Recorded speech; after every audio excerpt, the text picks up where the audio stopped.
د رژې متولې په صورت کې په د باندې د رژې قضایي دا هم ضروري ده او د رژې کفاره دا هم ضروري ده چې که یو کس یو داسې شی وخوري چې هغه میشتوس به طور غذا استعمالوي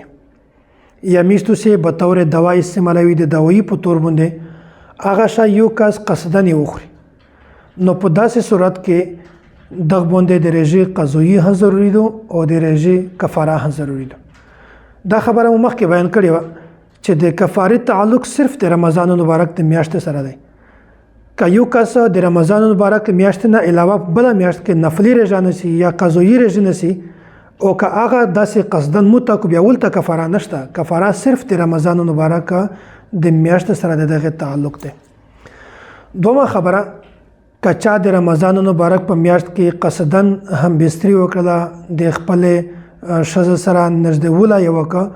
جما یې ورسره وکړله په داسې صورت کې په ده باندې د رژې قضایي او کفاره د دوه سره ضروري دي.